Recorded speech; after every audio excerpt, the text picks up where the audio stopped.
Hey everybody, welcome back. This is Nathan, and we're working on part 3 of this color walkthrough of a Nightcrawler piece. So first part we did the flats. The second part we did all the rendering on Nightcrawler, and this third part we're gonna start. Well, we're going to do the background, and then we'll start to adjusting all the colors, and hopefully we can wrap this up. I'm not really sure. There might be a part 4, but we'll find out at the end.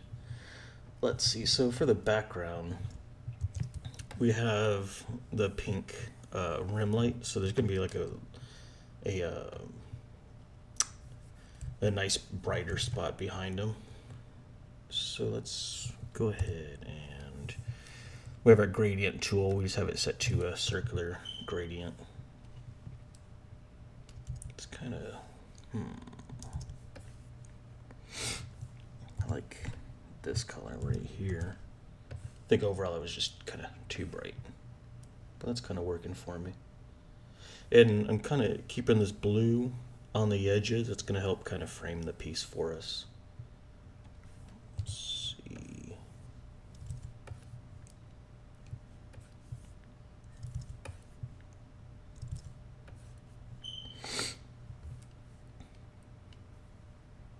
Looks kind of nice.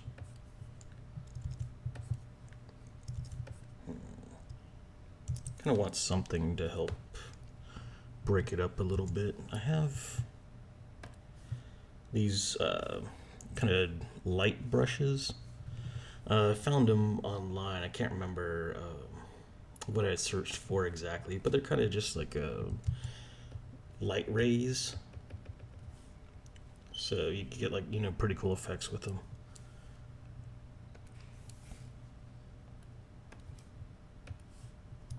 Let me put this on a different layer here and put that up to 100% so I can see what that's really going to look like.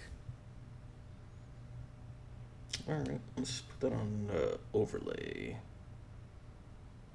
I'm kind of digging that. Let me duplicate that a little bit. Not so much. I'll drop that down. Let's see, 30%. So I have like one layer at 100% and another layer on top of that.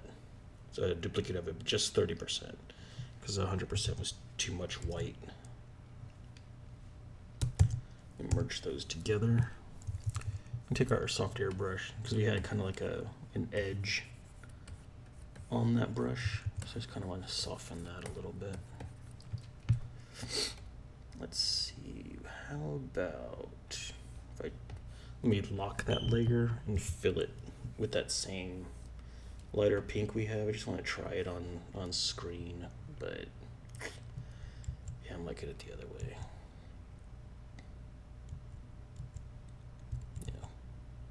Yeah, I like it with that white better.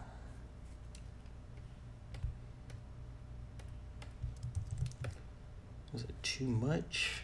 Well, I'll just leave it as is for now. That way there we have something back there to look at, and we'll just kind of tighten that up when we're doing our adjustments. Let's see, next is the little clouds of smoke. Let's see. Let's put that on its own layer, and we'll lock that. Darker, one go lighter within it. Let me get let's see. I'm just gonna take my little hybrid brush, and again, it's just taking one of these soft brushes, and just taking the hardness, just anywhere between 40 and 50. So it's not quite a hard brush, it's not quite a soft brush, just somewhere nice in the middle. And I like it because you can paint with it, pretty easy, and get some cool effects out of it. And it's great for like doing clouds and stuff like that, because it's handles really easy, and it has like a soft edge to it, for like a cloud or something. Just kind of sketching this in here first. Let me see how it looks. See if I like it or not. I don't know right now.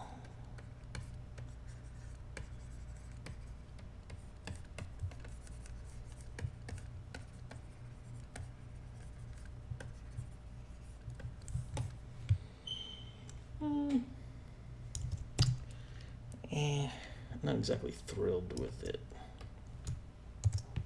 Let me just go back to that flat color. How about, let me get a soft brush, and we'll just follow like the light source. Oops. Let's have like a gradient.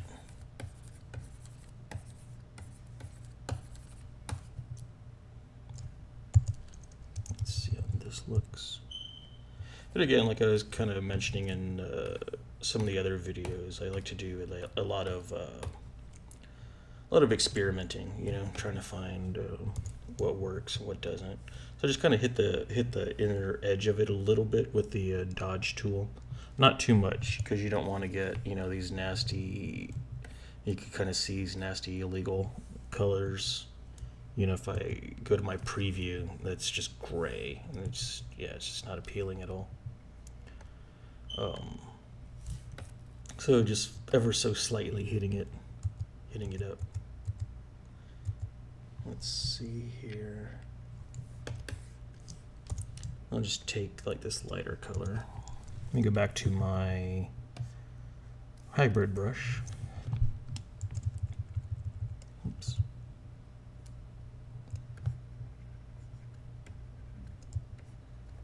Just paint on a little rim light on there, I think. Yeah, I think that gives it some depth. I want to be able to adjust it though. So what I'm going to do is I'll just do a new layer with a clipping mask on it.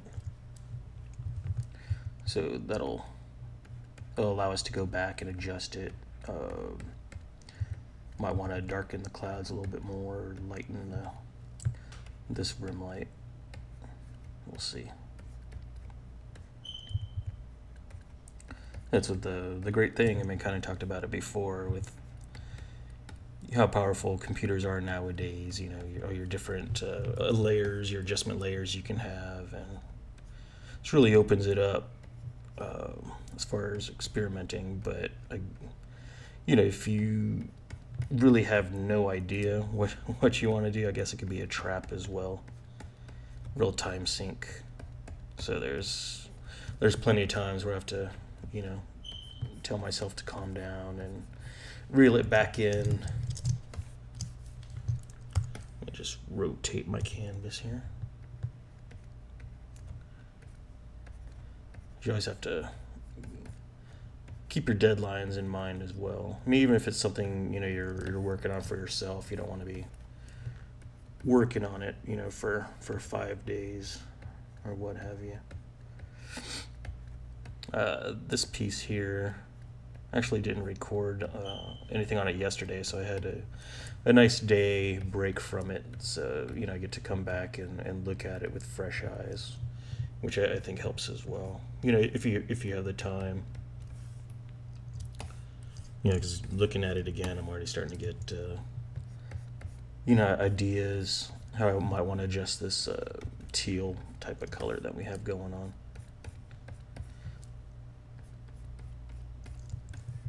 Rotate that. And just rotating the canvas is not only making it easier for me to position my hand where I need it to, but also keep in mind where my light source is coming from.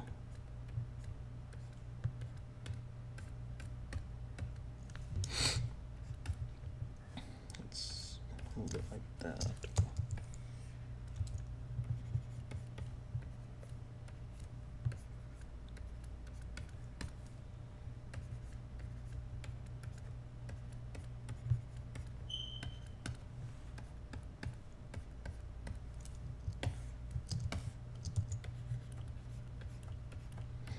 And I think I'll end up coloring the line art as well, again to help push it back and add some more depth to the piece.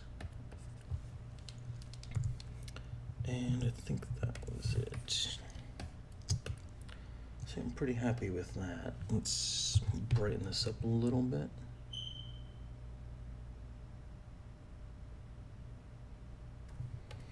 I think that looks good. Let me darken that just a little, just to add more contrast in it. Yeah, it looks good too. Alright, now this darker color, we really didn't have anything in mind for it. I feel it should probably be a pinkish color as well. Get that on a new layer. That doesn't really look right. You know, yeah, I like it the other way. I think I'll just keep it dark. This dark, I'm not really sure. Maybe if we... Maybe we'll take a sample, say this color, get a new layer, and then I'll darken that a tad.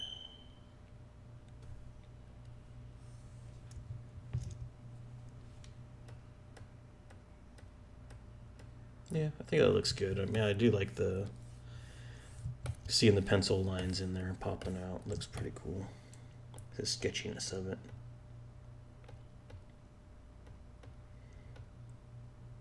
Maybe I'll keep the little bluish on the outer tips as well. Let me take an eraser. And again, it's just a soft edge eraser. Yeah, I think that's gonna work. It has like a variation in it, where it kind of goes from like this purple pinkish color into the darker blue. That's working for me. All right, I'll merge that down. I was pretty happy with this. Yeah, merge that down. Why not? We're committed to it now. Let's see, this guy still, maybe that's too bright. If I, oops, not in a group. No, that's too dark.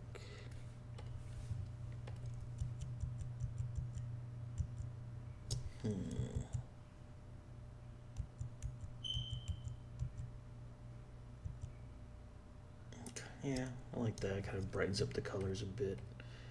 I'm wondering if this is too much now. 50%, 60, 70. Looks pretty good.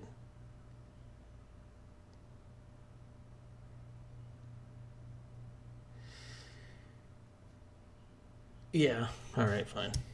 Merging it down. We're done with that. I don't want to spend, a video just stuck on that little piece.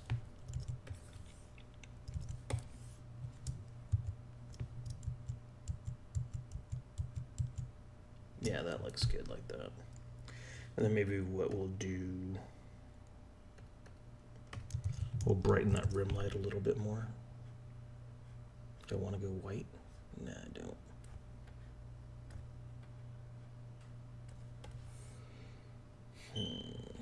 What if I just change that to screen and brighten it?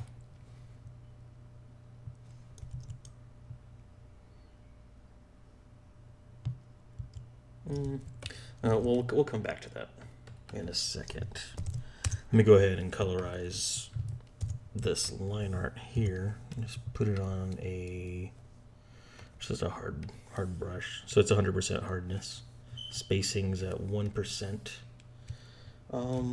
Yeah, I'm just gonna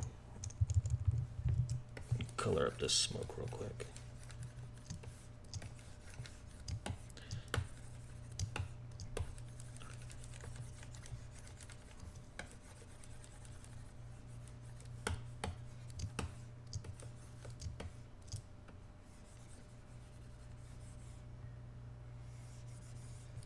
Let me go ahead and change that to a clipping mask. So you guys thought I was just messing everything up, and I wasn't. It's just what it looks like when it's not a clipping mask.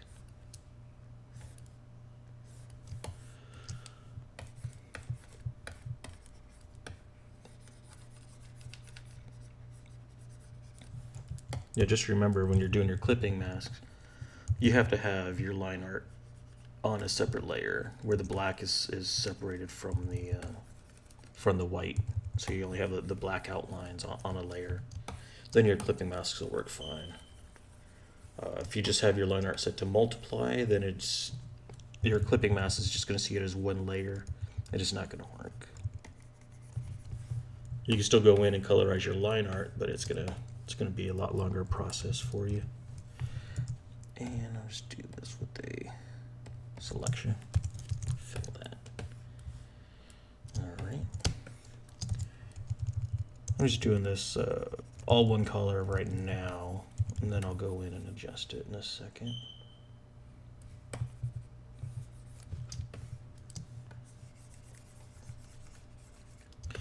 And I like doing the clipping masks. I could just go over everything and just draw, just color in the lines with the brush, and not have to worry about being so precise with the lasso tool. So keep that sketchy line there. So most of my techniques that I use, it's all about speeding up the process a lot. Because that's what it's gonna come down to at the end of the day. If you could make a living or not is how fast you are. If you'd be amazing colorist or painter, but if you never actually have any work done to get turned in, then you're not going to get paid for it. So you have to have that speed. You have to be able to meet your deadlines and know when to say a piece is good enough. I look back at a lot of stuff from early on in my career, and I just can't stand looking at it. But I always have to remind myself about what my deadlines were like when I was working on that stuff. And it's just, little consolation. But you always wish, you could go back and have more time to spend on pieces here and there.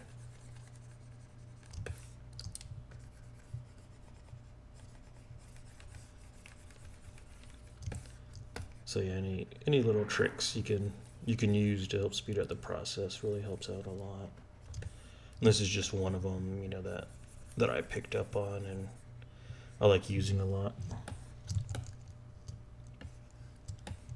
Because before doing color holds or knockouts in your line art, just when you're coloring in channels, it was just tedious process. It took a while. Same thing for doing other special effects like glows and stuff like that.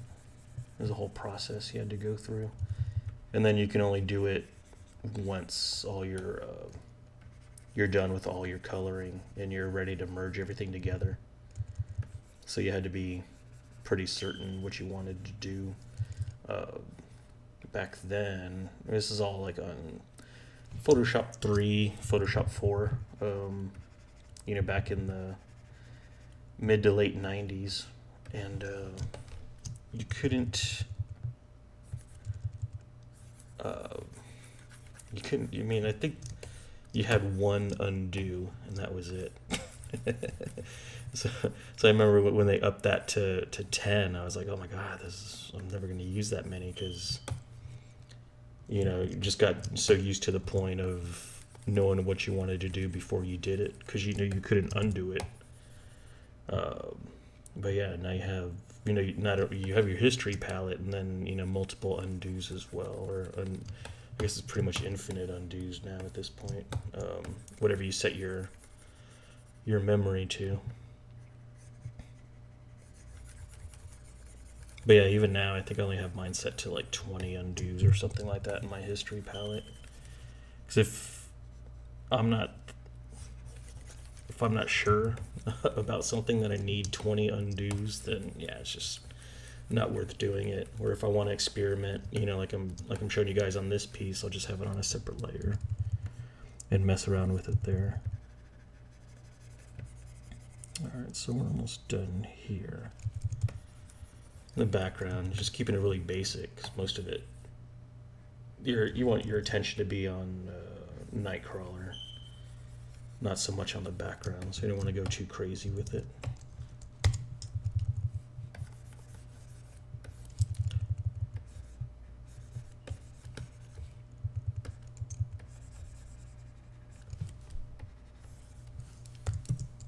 Reset my view. There we go. Oops, forgot this bit up here.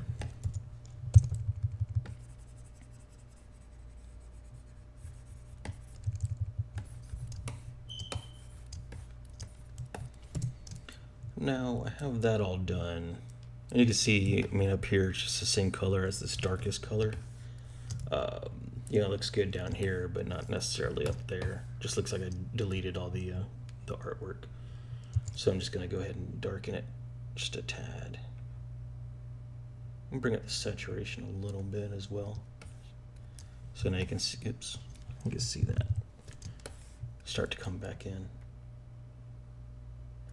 That looks pretty good. I'm happy with that. All right. Let's mess around with the colors and doing our last adjustments, hopefully. So this teal, turquoise, blue, green, whatever you want to call it. I think it looks okay, but I think we could adjust it more. If we looked at our, we're learning about complementary colors, and you know how you can use opposite colors, and that'll help help it pop off more. And I think we're gonna mess around with that a little bit. So I'm thinking if we go like more greenish, you know, so if we have like the purple and green, I think will help contrast each other a lot. So let's go ahead and adjust that a little bit more towards green. Add some yellow to it. Kind of digging that. So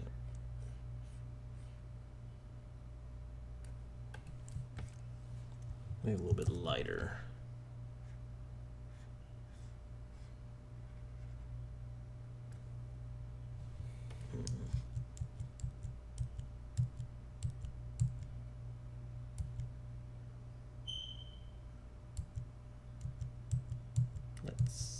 Let me shrink that down a little bit. Yeah, a little bit lighter looks good. It'll add more contrast.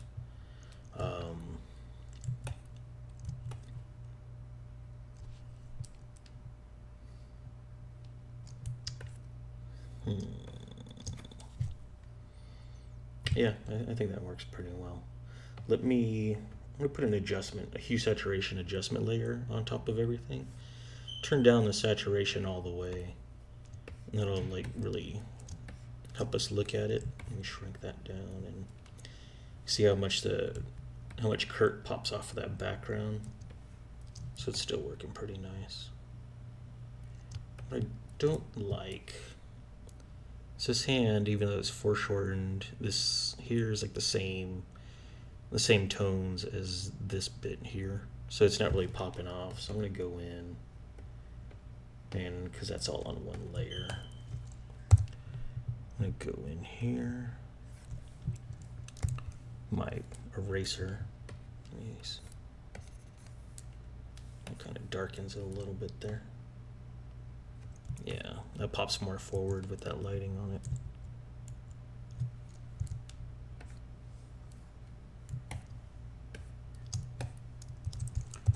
it. Do a little bit of the same here. Just kind of erase it just a little bit, not a whole lot.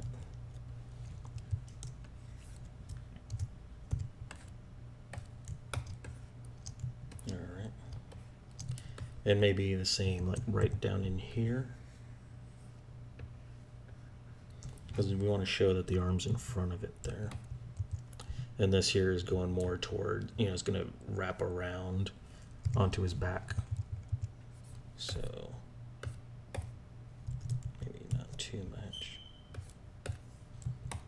Yeah, I think that looks good.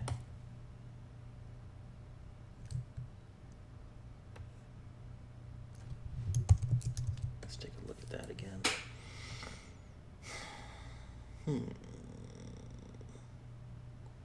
Yeah, I think that looks good.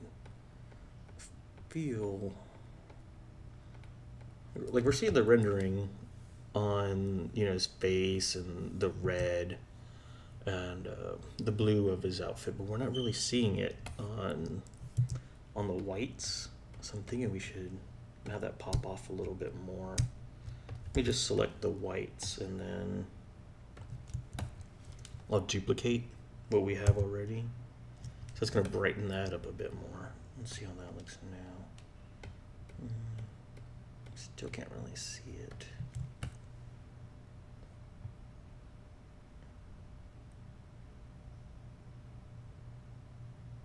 I think it's too bright on the white. Maybe we could lighten it up.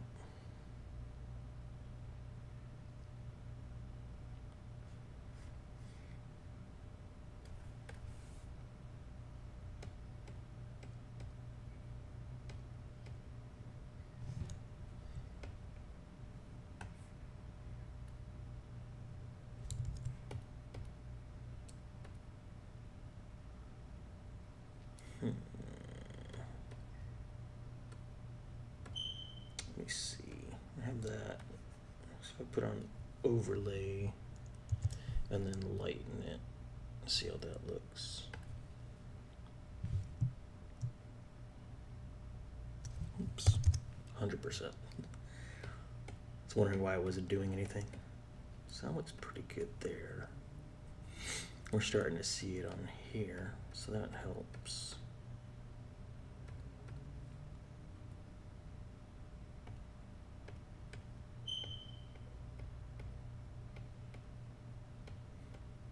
Yeah, I like it. We'll go ahead and keep that then. Oops, not paste layer style. Create clipping mask. And then our rim light's back on there. So I want to have this light be a little bit more extreme as well. Let me clipping mask that. Overlay. Screen.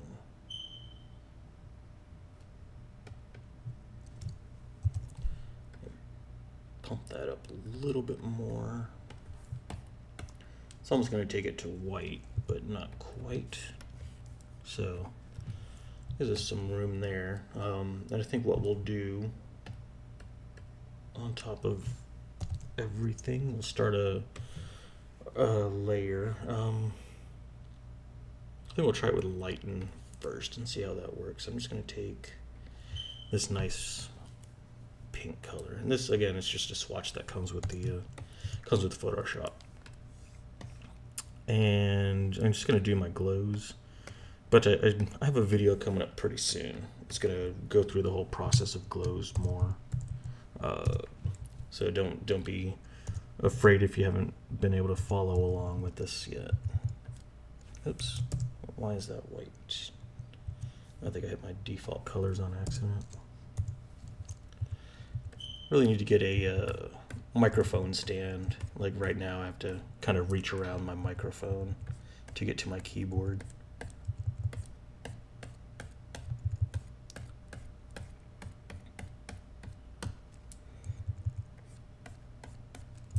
So I'm just kind of hitting up some of these spots for the glow.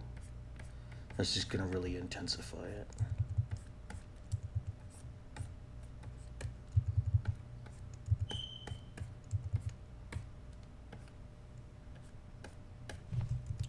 And then some areas, like say like up here, where I went a little heavy, you know, just go back in with your soft airbrush and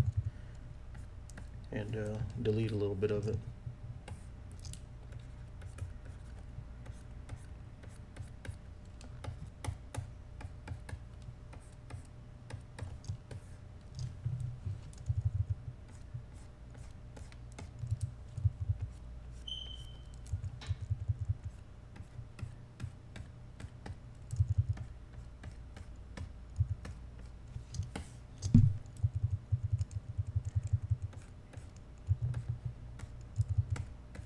and doing it with this, with the glow, you know, with the pink, and airbrushing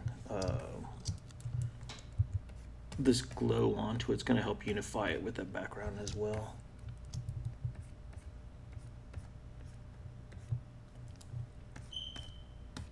It's also toning down this this edge, you know, the black line art that's facing the our light source. So it helps out a couple different ways doing the glows on it.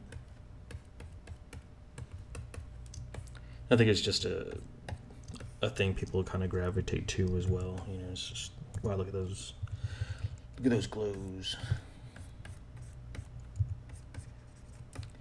But you know, you don't want to overdo it. You know, if you have like a subtle light source, you don't want to put glows all over it, because then it just doesn't work. You know, where here, where I have the light source, the rim light almost go into white.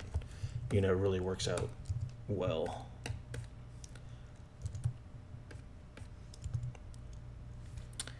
Okay, so let's see. Yeah, that looks pretty good.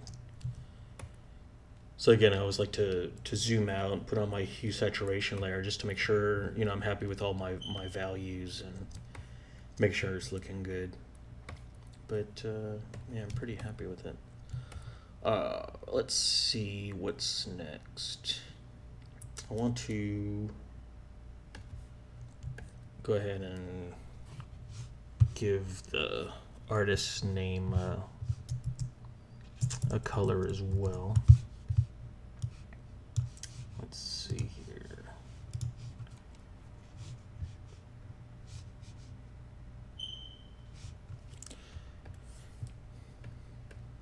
Let's do it on a new layer with a clipping mask, of course. And let's see, maybe we'll choose like this lighter pink. I think will help it stand out nicely. Let's go to my hard brush.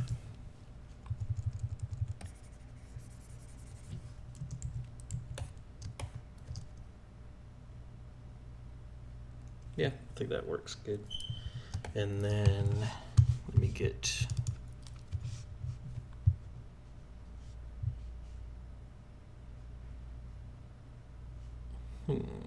where did it go?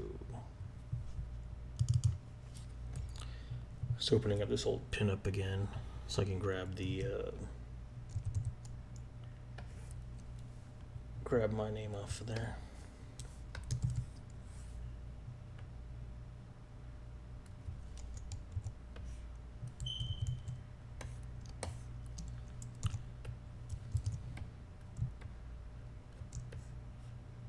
Let's kind of tuck it in there, I guess. And for my name, I'll pick a little darker. Let me lighten it up a little bit.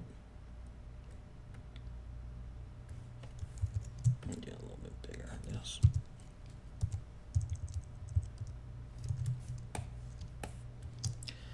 Yeah, I think that's just about gonna do it. You know, let me color in his eyes here. It's kind of help make them pop a little bit more. Because the eyes are pretty important.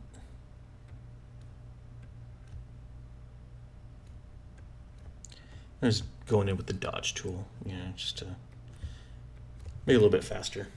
And let's see, maybe give him a little bit of a glow as well.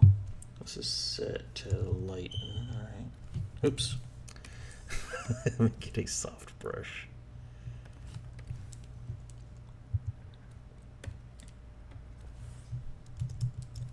Maybe a little bit darker orange.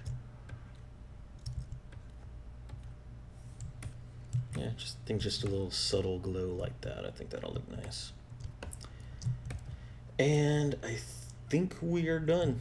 I guess I could keep on adjusting it a little bit more, but no, I think that's going to do it. I'm pretty happy with the way the piece came out. If you have any questions or comments, you know, just let me know. I have my Facebook page. It's facebook.com/lummage1, and of course my DeviantArt page, lummage.deviantart.com.